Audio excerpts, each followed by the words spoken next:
We are, for the next 2 weeks, going to be looking at another one of the smaller books in the New Testament, the shorter books.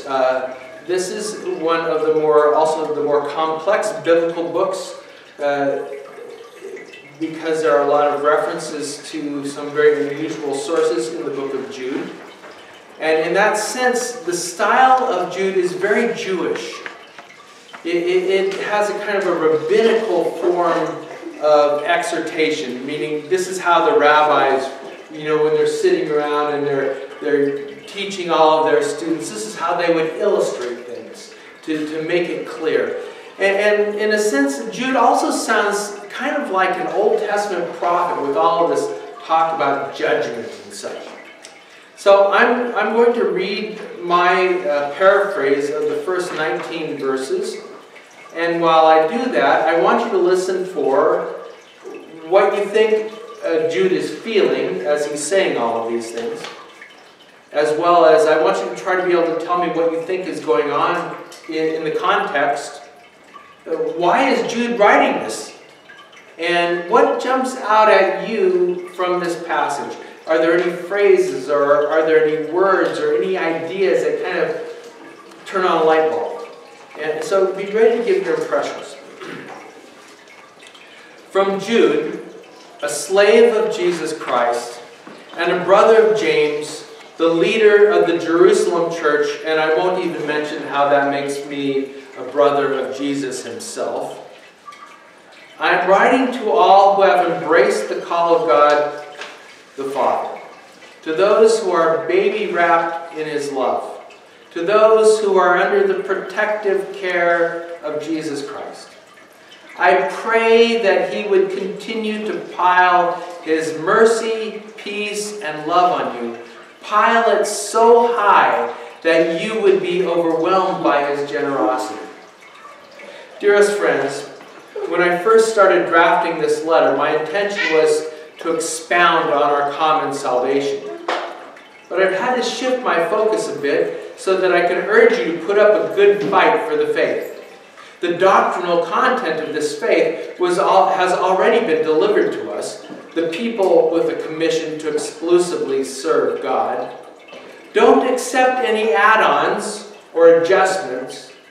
Godless people have infiltrated your ranks, and they're messing with the church's understanding of grace. For them, grace means that you can live any way and do anything you want because any infraction is already forgiven. This unbridled approach to morality is a de facto denial of Jesus Christ, who is our only Master and Lord. Their names were written long ago into the logbook of the condemned. Remember what happened to the Hebrews whom the Lord rescued from captivity in Egypt? You know the story very well.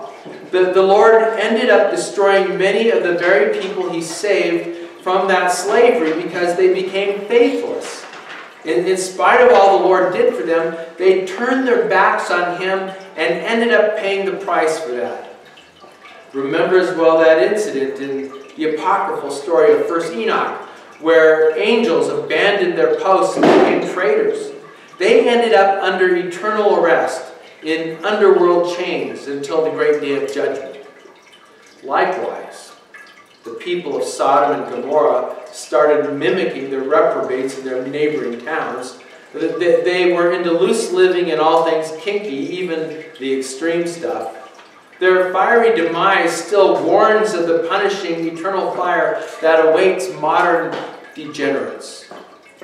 So how is it that the infiltrators in your midst, living in a fantasy world of their own making, act out in the same way with twisted sexual practices, rejection of authority, and slander of even the glorious angels? Preposterous. Even Michael, with all the authority of the chief angel, essentially told the devil that he wasn't going to get sucked into a pointless argument with him. Instead, Michael said to him, "I'll let the Lord rebuke you." This happened at the Assumption of Moses, one of those apocryphal books, when the devil was, with slanderous arguments, trying to claim possession of Moses' body. Likewise, with these infiltrators and all their assertions about how irrelevant the physical body is to spiritual matters, they don't know what they're talking about, yet that doesn't stop them from spewing slander. Their crass, irrational animal behavior is contrary to what is instinctively known. They're like lemmings running headfirst off the cliff, dumber than dumb, stupider than stupid. As these guys follow in the disastrous footsteps of Cain, Balaam, and Korah, they damn themselves. In Genesis 4, Cain became the father of all family conflict and in jealousy murdered his brother Abel. In Numbers 22, the greedy prophet Balaam made some bad choices and ended up blind to the Lord's presence. And in Numbers 16, Korah rebelled against Moses and the Lord. A giant sinkhole swallowed him and his family. Then his followers were consumed with fire sent by the Lord. The infiltrators are like jagged rocks just below the surface of the water, waiting to rip the solid hull of your boat apart. They want to join your celebration of the Lord's Supper, the love feast. But when they get there, they disrespectfully jump to the front of the line and pile up the chow on their plates. They're only thinking of themselves. And in that sense, they are like waterless clouds blown in by the wind. Or think of them as fruit trees that you've watered and cared for, but when harvest time comes, they have absolutely no fruit to offer. Then if you dig up the trees to transplant them, you discover that they don't have any roots, or don't even have roots. Dead on the top and dead on the bottom. Their shame is as thick as the foam on wild waves in the ocean. They are like stars in the sky without a fixed position. As they fall from orbit, they end up fulfilling their eternal destiny in utter blackness. In the book of Enoch, just 7 generations from Adam, spoke prophetically about these posers when he said, "Look, the Lord is coming with thousands and thousands of dedicated troopers, and they are going to execute judgment on all. Every ungodly deed, every harsh word spoken against God and what He is doing, it will all stand as evidence to convict people and showcase the shame of their ungodliness." These infiltrators are negative people, constantly looking for something they can grumble about. Meanwhile, they let their personal desires define how they live. They're braggarts and manipulative kiss-ups, saying whatever it takes to get their way. But remember, dear friends, what the apostles of our Lord Jesus Christ have said. They said to you in 2 Peter 3:3, "In these last days there will be no shortage of mockers, full-blown godless hedonists." These divisive partisans are operating apart from the Holy Spirit, which means that they are operating according to the world's system. So what are your impressions of Jude so far? What do you think Jude is feeling? Angry. Yeah, he's had to change the letter that he was going to. He had outlined this whole wonderful letter in his mind, and he's going to give this kind of basic lecture on basic Christian stuff, and then he's had to come and, don't you hate being angry? Well, I mean, some of us like being angry because it makes us feel alive.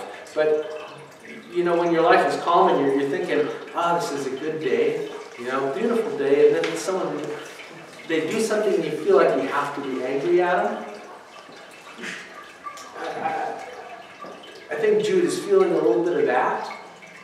Well, what else? What else do you think is trying to go on here? What do you see is happening? What's the backstory of this? Why is Jude writing? Well, the thing that I noticed right away was that he said, "I have to shift my focus." And like you say, that's a big deal. this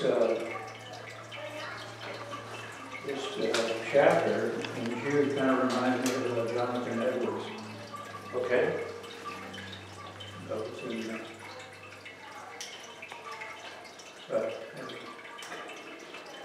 Fiery prophet spider hanging over them. You're in trouble. You're hanging over fire. You're. What else jumps out about this passage? Any phrases or words that click in your head?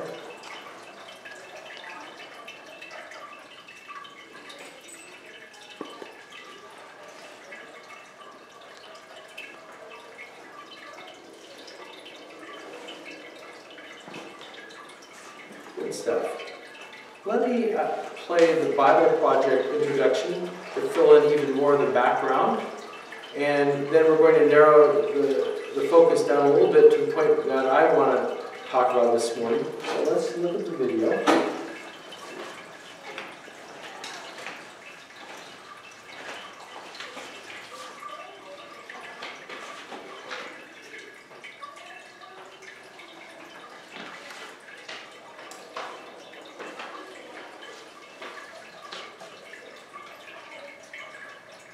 The letter of Jude, or more accurately, Judah, according to the pronunciation of his name, both in Greek and in Hebrew. Judah was one of Jesus' 4 brothers, who are named in the Gospel accounts. None of the brothers followed Jesus as the Messiah before his death, but afterwards they saw him alive from the dead and then became his disciples. All these brothers of Jesus became leaders eventually in the first Jewish Christian communities, and Judah was known as a traveling teacher and missionary. And this gives us the background to understand the purpose of his letter. We don't know what specific church community he wrote to, but it was likely made up of mostly Messianic Jews. His writing style assumes a deep knowledge of the Hebrew Old Testament scriptures, as well as other popular Jewish literature. Jude had become aware of a crisis facing this church, and so this helps us understand the letter's design.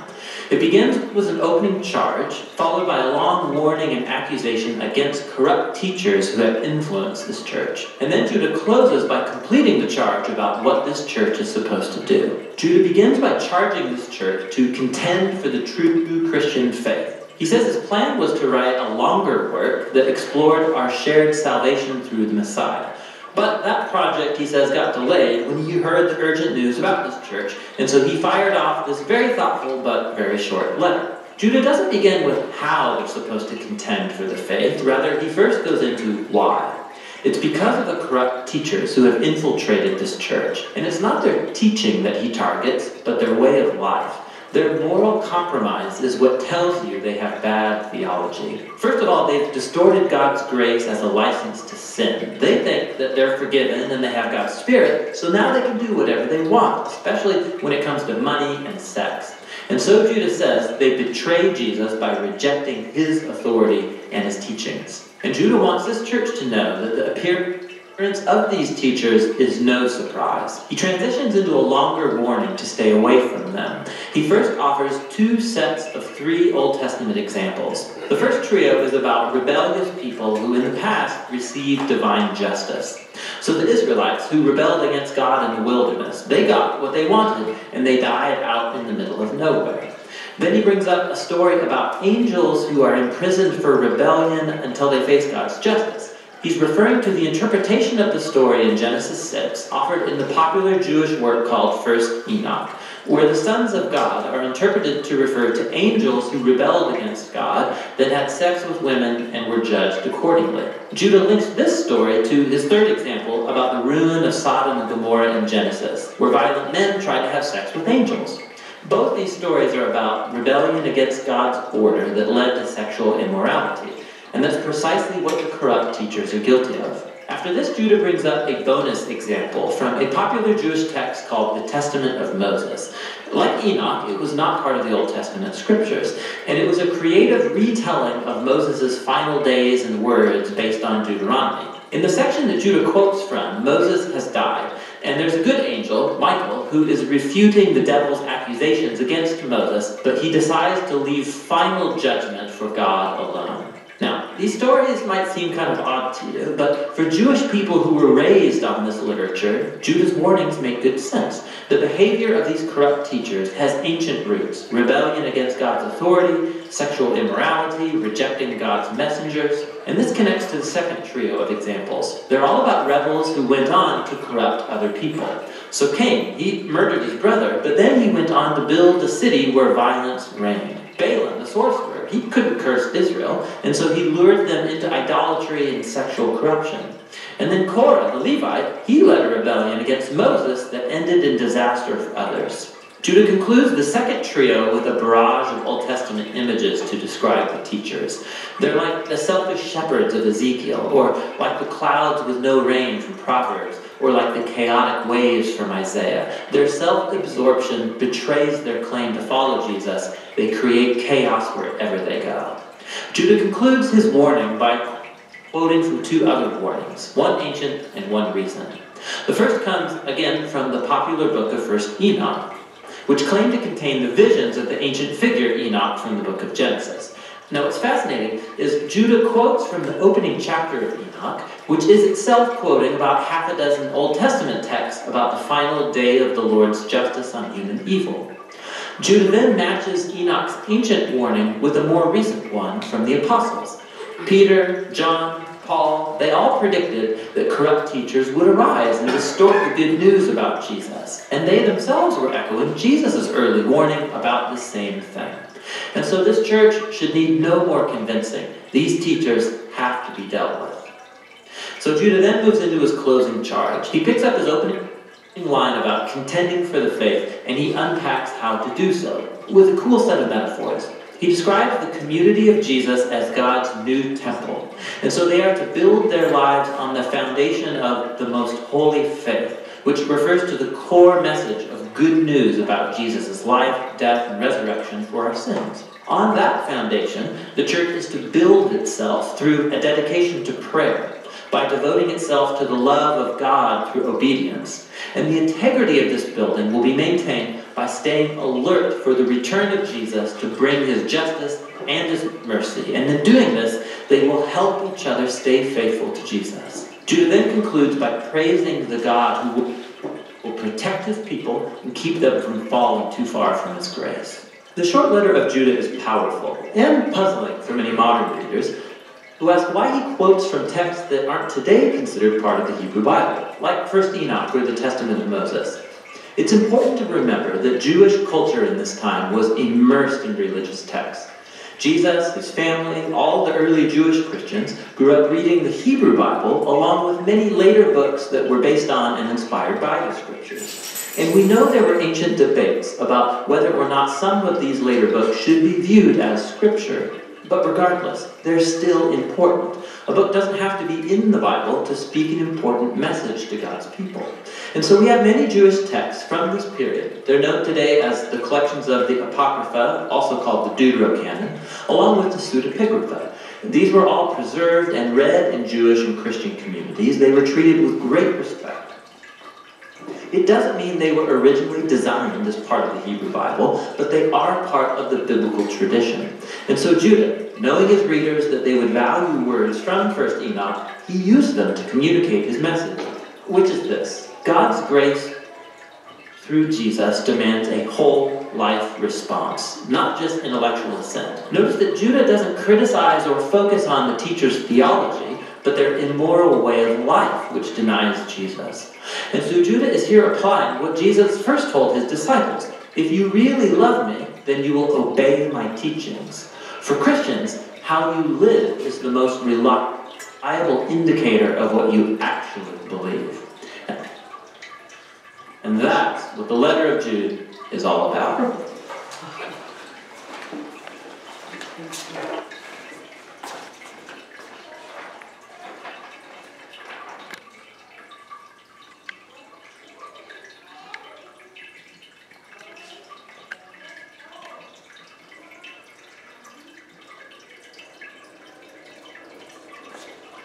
So did you get all of that?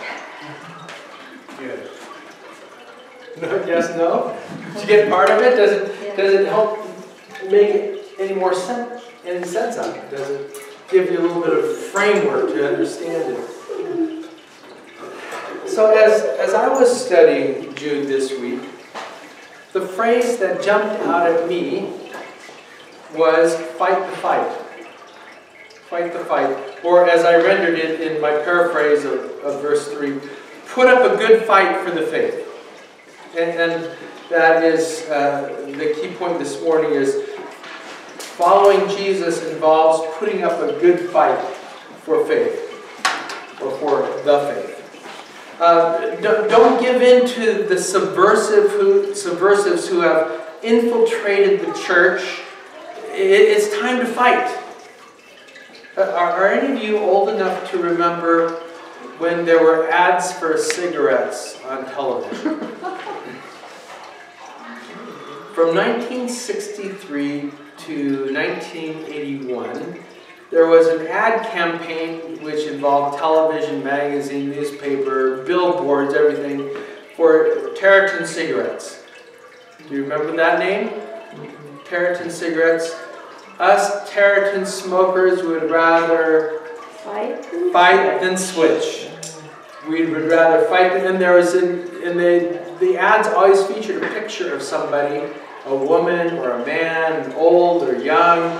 And in one hand they had a cigarette, and in the other hand they had a black, well not a hand, but their face, they had a black eye. Because they had been fighting. They had been fighting rather than switch from their cigarette brand. The kind that they truly loved and which they were very attached to. And this fits well with Jude's message as summarized in verse 3. Put up a good fight for the faith. Fight rather than switching to the malarkey of the infiltrators that they've brought into the fellowship of the community, of the church. It's time to rally for action, he's saying. Now, of course, there are a lot of people that are ready for a good church fight, aren't they? They would like nothing better than to bring in the big guns to blow the opposition out of the waters, no matter what they perceive the opposition to be. There are just some people who like to fight. They enjoy the drama of having a fight, and some of those people are actually in the church. But the fact is, and you know this if you've been following the continuing adventures of Jesus very closely, his followers, his real followers, don't fight like the rest of the world. We have a different attitude, we have a different set of rules of engagement, and we have a different arsenal. So how do we go about implementing the fight order if we have something that is totally different?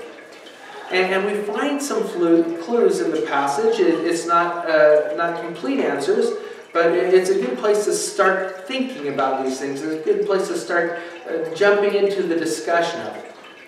So, here's my list. And I'm not going to go into great detail on a lot of these. I'm just going to list some of them here. Fighting the good fight involves, number one, keeping the original faith. Keeping the original faith. Verse 3, I've had to shift my focus a bit so that I can urge you to put up a good fight for the faith. The doctrinal content of this faith has already been delivered to us. And the people with a commission, or that are holy, that's what it means to be holy, who are commissioned to exclusively serve God. Holy, that's what holiness is. So don't accept any add-ons or adjustments. You've got the original package. Yes, you're going to contextualize it and you go to different places, but the basic core remains the same. Don't invite or allow someone to come in and say, you know, the problem is that you have the completely different, you have the wrong understanding of who God is. Stick to the basics. Secondly, fighting the good fight involves mastering grace. Mastering grace. If there's nothing else that you get, if there's no other starting point in your understanding of what God's doing and what He's about, look at grace and become an expert on grace. So verse 4, godless people have infiltrated your ranks and they're messing with the church's understanding of grace. For them, grace means that you can live any way and do anything you want because any infraction is already forgiven, which is true the forgiveness, but that doesn't follow that you can live anyway and do anything you want. That's not what's happening. This unbridled approach to morality is a de facto denial of Jesus Christ, who is our only Master and Lord. It's a denial of Christ and what He has done to have this attitude that grace is how we can justify doing whatever we please. Thirdly, if we are going to be fighting the good fight, that involves avoiding the landmines. Avoiding the landmines of verse 8. So how is it that the infiltrators in your midst, living in a fantasy world of their own making, act out in the same way with twisted sexual practices, rejection of authority, and slander of even the glorious angels? Preposterous. I think that all of this discussion about angels here refers to the possibility that the infiltrators were using angels as kind of their, they were using angels to explain their new theology. It was about these spiritual beings, these angels, and so if you're on the side of the angels, you're going to be approaching things the way that we approach them. I'm just speculating why he's talking so much about angels, but he's saying in doing that, they are slandering the angels. And they are disconnected from God's reality. And there's a kind of this way of thinking where you create your own reality mentality. And that's kind of common today as well. You create your own reality. I saw that as a meme on the internet the other day. He says, you create your own reality. You have to make it. And that, Jude says, leads to unhealthy sexual practices. And there's this pseudo-spirituality that comes out of it, revolving around angels rather than Jesus. So stick to Jesus. Fourth, if we're going to be following Jesus and putting up a good fight involves calling a spade a spade. Calling a spade a spade. And, we kind of struggle with this concept of truth. It's in the news now. We're struggling with, alt facts, alt truth. But those are not new ideas. Those are ideas that have percolated up from the context of our culture. And one person's facts or truth in our era is not necessarily another person's facts or truth. We become children of an extreme form of philosophy called nominalism. And in this form of nominalism, facts are not objective, but are creations of individual perceptions. We create our own framework. The philosopher Descartes said, I think, therefore I am. It's my framework that is actually justifying who I am. It's circular. But we're not digging deep into the philosophy this morning. But we've got to be willing to call these things what they are in God's reality as it's modeled by Jude. He names the lostness of this kind of thinking. He names the lostness of the infiltrators. And sometimes the truth does not sound all that pretty, does it? It doesn't sound nice. So verse 10, likewise these infiltrators and their assertions about how irrelevant the physical body is to spiritual matters, they don't know what they're talking about. Yet that doesn't stop them from spewing slander. Their crass, irrational animal behavior is contrary to what is instinctively known. They're no better than animals chasing their tails. They're like lemmings. This is my paraphrase add-on.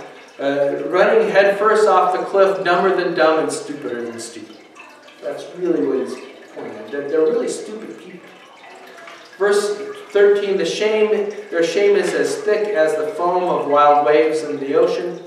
They are like stars in the sky without a fixed position. As they fall from orbit, they end up fulfilling their eternal destiny in utter blackness, darkness.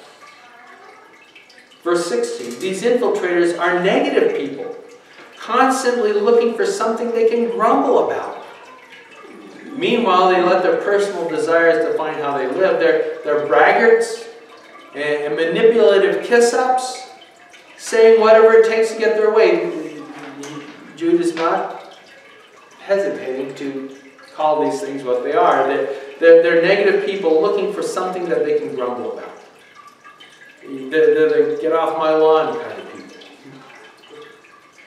Meanwhile, they let their personal desires define how they live.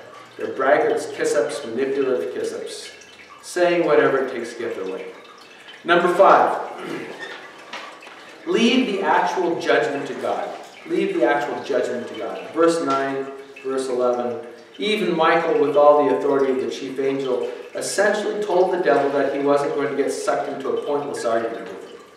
Instead, Michael said to him, I'll let the Lord rebuke you. I'll let the Lord rebuke you.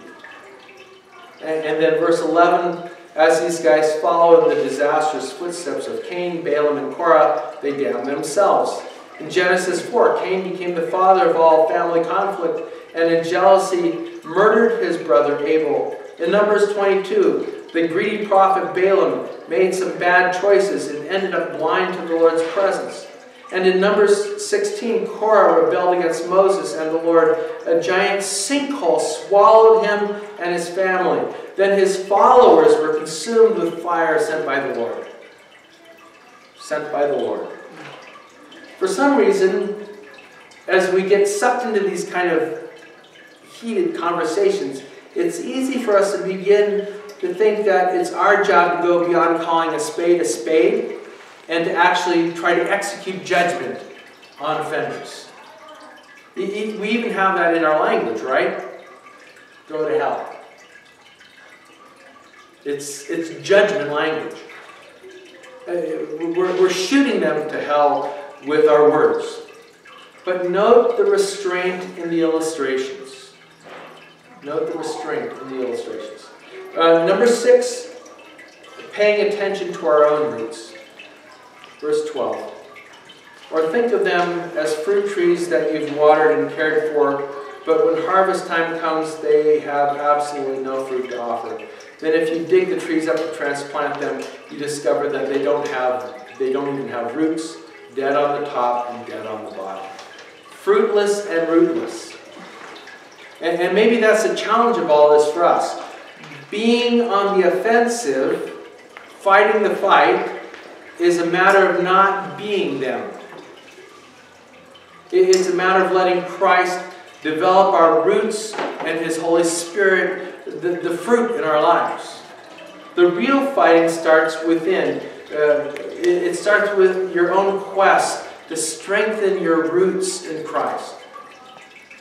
So how is it that we so often let shallow, rootless people answer people of that nature spiritually lead the fight? How do we let the shallow and rootless, spiritually fruitless people lead in the fight? We kind of acquiesce to the loud and the people that project themselves and can, big rally things in order to lead the fight against the bad guys, to lead the fight against the evil, rather than the thoughtful, well thought out, the deep-rooted people. Those are the ones that you want to be following in terms of this kind of fight that's different. These are the people that you want to be following. The people who follow Jesus, you want them to be leading us into the battle. Now, there's just a whole lot more in this passage that we could talk about, but it's a good start here. And next week we're going to look at the portion of Jude where he shifts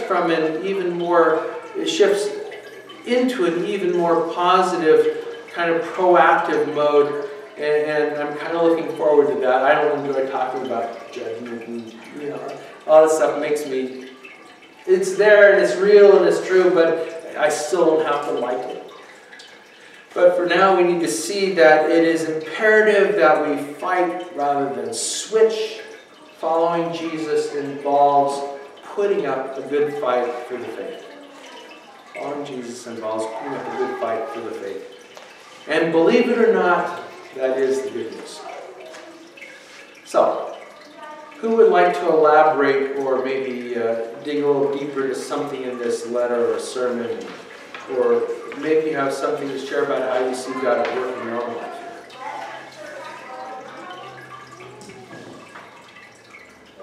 I know I've taken a dump truck and I backed it up and I just pulled the lever and just kind of, and this is one of those, and it wasn't light dirt in there, it was gravel. So, I mean, it is a heavy amount of stuff.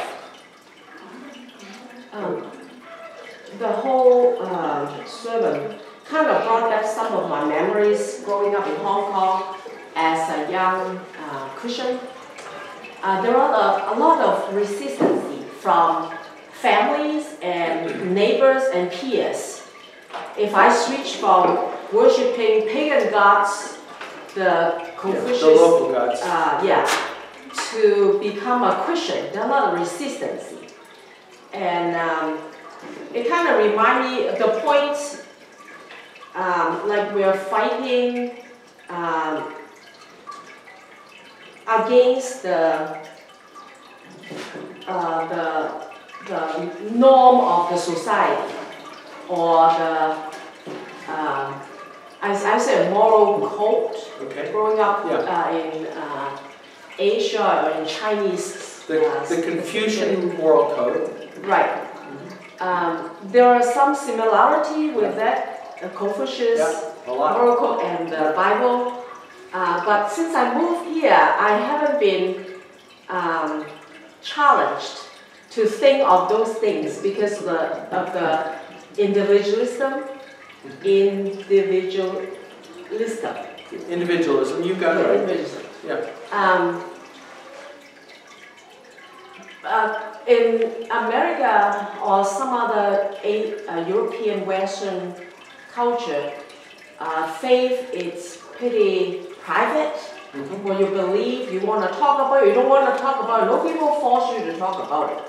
You just say, I don't want to talk about it. They just leave you alone. But I kind of miss that discussion. Sometimes it's heated debate, so I can kind of understand when I watch the video how the Jewish culture were going through, or the Christians in the Jewish system, how they will try to apply all this, mastering your grace, avoiding the landmine, calling a spade, all those things. So it is a good reminder for myself that faith or Christianity is not something that is given to me as I was born. But I don't have to debate with anyone in America. Yeah. Yeah. And yet the nature of it is that Christianity is always a resistance movement to the culture as a whole in some way. Not that all of the culture, like when we're talking about Confucianism, you could say that there's overlap. And there's overlap between Christianity and American culture and American nominalism as well. Yet we aren't resisting that, but we're resisting the kind of the flow of the culture that pushes against the Jesus way of doing things. And you lived it in a different context, in a different way, and where there was a lot more group pressure, because Hong Kong was a more group-oriented society, and so you felt it there, but maybe you don't feel it. In our culture, we maybe have to feel it and fight it as we think we do as individuals. Right. Yeah. Different context. Different context. But the reality is the same. Right. It's a resistance kind of fighting. You don't just give in to what's coming along. Would you say that the force is stronger? Like in the school system, you can pray, you can say the Lord's Prayer, you can pray in public, that kind of resistance? I'm not sure I understand the question. You're saying that in our culture, you cannot do those things? No. In the resistance in our culture in America, it's it comes with a stronger force. It's almost like by law, you're not supposed to say Lord's Prayer in the school. Oh, I see. That kind of resistance, right? Yeah, It's not like a one-on-one, your personal practice type. It's more like a lot of the things that you would see embedded in Chinese culture are just embedded in the culture as a whole. Whereas in the Western world, we tend to put those into law. We tend to codify them. Is it? And so that's because we do not enforce things through shame. We enforce things through law. Right. But in Chinese culture, the norms are enforced through shame and group pressure. So in order for those things to happen in our culture, we have to put it into law. Okay. But they're both happening in either way. No, I get it. Yeah, helpful. Thank you. I have a question for you about that. So all of his people going off the rails, he was always talking about sexual sin, it seems like, almost completely. And I was kind of raised in a context where that was elevated above other kinds of sins, like that was just the worst thing you could do. And my Catholic friends, I know that they, when they confess things, the sexual sins were at the bottom, which was the worst things. It was kind of in order. And I'm just wondering, where you think that comes from in the text, and whether you think that he is elevating those things, or whether you think that it was something in the culture at the time, or... I think it was something in the culture. So the licentiousness of the infiltrators, that was what was causing him to write about it. Right. They were the context for the comments, as opposed to he's not making a list saying sexual sins are worse than greed or sexual sins are worse than slander. As a matter of fact, he talks as much about slander as he does sexual sins, but they're not. It's not nearly as interesting to talk about slander as it is about sexual sin. So we kind of gravitate toward the things that are tantalizing.